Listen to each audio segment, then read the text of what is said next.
Le Spider-Man de Tom Holland est de retour au cinéma avec Brand New Day, et ça faisait longtemps qu'on n'avait pas pris autant de plaisir devant un Marvel. Te mets pas au travers de ma route.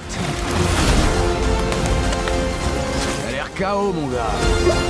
Salut à tous, c'est Alexandre et aujourd'hui je vais vous parler de Spider-Man Brand New Day, le dernier film du MCU avant le retour des Avengers dans Doomsday en décembre prochain, puis Secret Wars en décembre 2027. Et oui, normalement on en a bientôt fini avec la saga du multivers que Marvel n'a pas su gérer une seule seconde depuis la fin de l'ère Thanos, et c'est tant mieux, car ce qu'on peut constater avec Spider-Man Brand New Day, c'est que Marvel sait encore faire des films sympathiques et plutôt réussis quand le multivers est mis de côté. Je vais développer mon point un petit peu plus en détail dans la suite de cette vidéo, mais d'abord, voici quelque chose qui pourrait vous intéresser en parlant de toile. Vous utilisez Twitch ou YouTube sur votre ordinateur pendant que vous bossez, alors ça vaut sûrement le coup de jeter un œil à Opera, le partenaire de cette vidéo. Perso, j'ai commencé à utiliser Opera quand je me suis rendu compte qu'il y avait en fait plein de fonctionnalités pensées pour ceux qui regardent beaucoup de vidéos sur leur PC, et à écran large, on en fait partie. Par exemple, YouTube et Twitch sont directement accessibles depuis la barre latérale. Je n'ai plus besoin d'ouvrir 10 onglets, de jongler avec les différentes fenêtres par rapport à la taille de mon écran pour suivre une vidéo ou un stream. Il me suffit d'ouvrir la barre latérale et de profiter tranquillement de mon YouTuber préféré.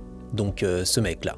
Et si j'ai besoin de toute la place sur mon écran, j'utilise le mode vidéo pop-out. La vidéo se détache, elle reste au-dessus des autres onglets, donc je peux continuer à regarder sans interrompre ce que je fais, même en dehors du navigateur. Niveau fluidité et confort sur l'ordinateur, il n'y a vraiment pas mieux. Autre fonction d'ailleurs que j'utilise souvent, le volume booster intégré. Franchement, certains podcasts ou certaines vidéos ont un son tellement faible, ça peut vite m'agacer perso quand je n'entends rien du tout. Mais avec Opera, plus besoin de m'énerver, car je peux augmenter le volume jusqu'à 500% sans installer de logiciel ni d'extension, grâce au volume booster. Enfin, si vous passez beaucoup de temps sur YouTube, il y a aussi deux autres fonctions très utiles. D'abord, les thèmes sombres qui fatiguent beaucoup moins vos yeux lors des visionnages de vidéos, surtout quand vous restez sur votre écran super longtemps. Et puis le mode lucide qui améliore la netteté des vidéos un peu floues, et la différence est parfois assez bluffante. Au final, ce sont plein de petites fonctionnalités, mais qui changent vraiment la façon de regarder des vidéos au quotidien. Si ça vous intéresse, je vous conseille donc d'essayer Opera, le lien est dans la description.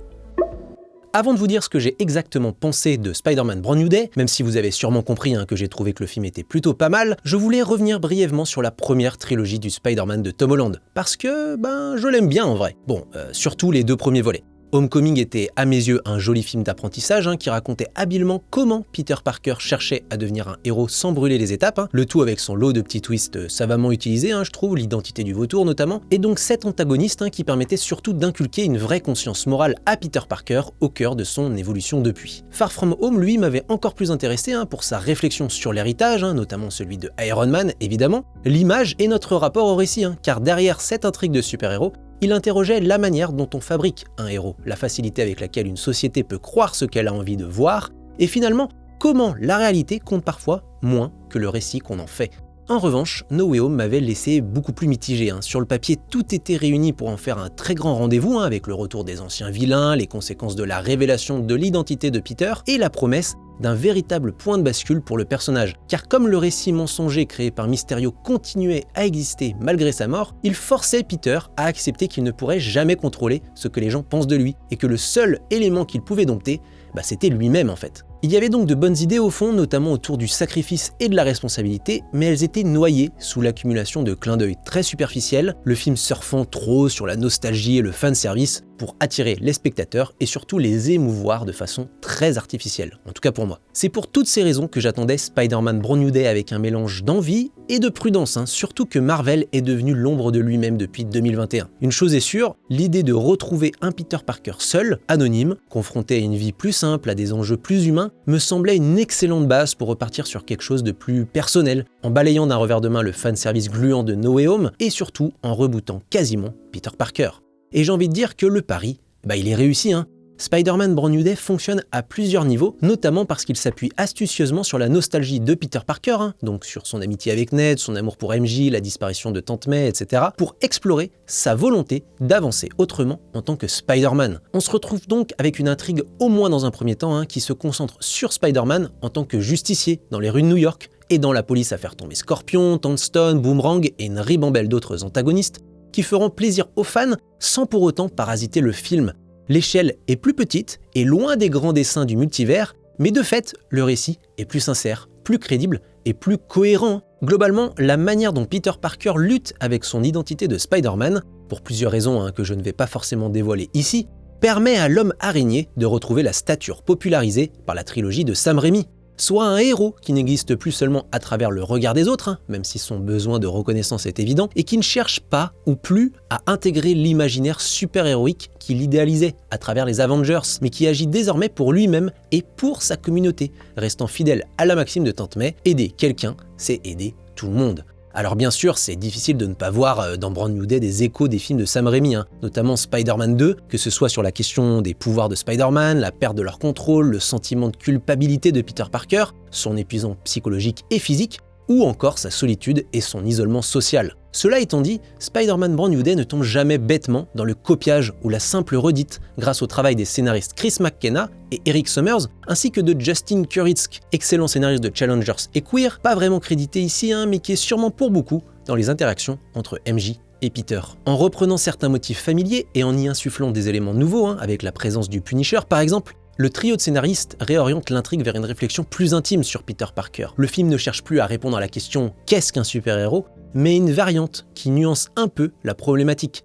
Qu'est-ce qu'un être humain peut devenir lorsqu'il possède des super-pouvoirs? En gros, il n'est plus question de savoir ce que signifie être un super-héros, ce que le genre a exploré à de trop nombreuses reprises depuis près de 30 ans à mon humble avis, mais plutôt de suivre un jeune adulte avec des pouvoirs qui apprend à devenir un super humain. D'où toute la réflexion autour de la connaissance de soi-même, de l'acceptation de ses failles, voire de ses différences, et de l'importance de conserver un lien avec les autres, plutôt que de rester enfermé chez soi par exemple, pour que l'extraordinaire bénéficie toujours à l'ordinaire, que la force individuelle devienne une force collective. Parce qu'il est là, le véritable héroïsme. Et Spider-Man Brand New Day parvient à le raconter avec une sincérité rare tout au long de ces 2h24, à travers Peter Parker, définitivement le héros le plus attachant du MCU pour moi, mais aussi d'autres personnages dont je préfère taire l'identité afin de préserver les surprises du récit. Et oui, je ne dirai rien, même si vous avez sans doute deviné que je parle du mystérieux personnage de Sadie Sink, dont l'écriture est très réussie également, et la présence une belle promesse pour l'avenir de la saga. Bref, en s'intéressant moins à la figure du super-héros qu'à l'être humain qui se cache derrière le masque, il n'y a rien de très original,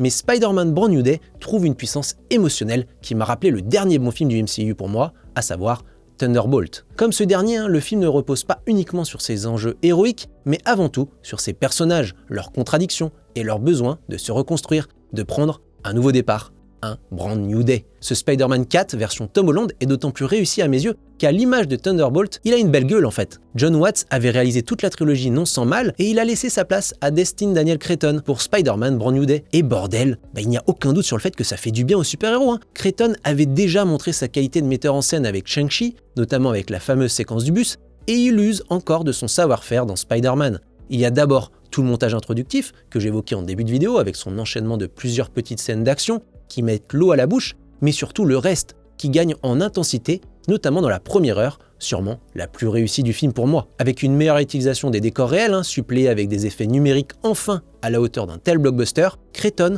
offre une séquence d'action assez formidable avec la course-poursuite d'un tank dans les rues de Manhattan. Elle est captivante grâce à la fluidité du montage, mais surtout grâce à la mise en scène de Cretton, qui gère à merveille la spatialisation à travers des mouvements de caméra judicieux, alternant combats rapprochés et plans de voltige, parfois à travers les yeux de Spider-Man lui-même, ce qui rend l'ensemble assez immersif et donc jubilatoire.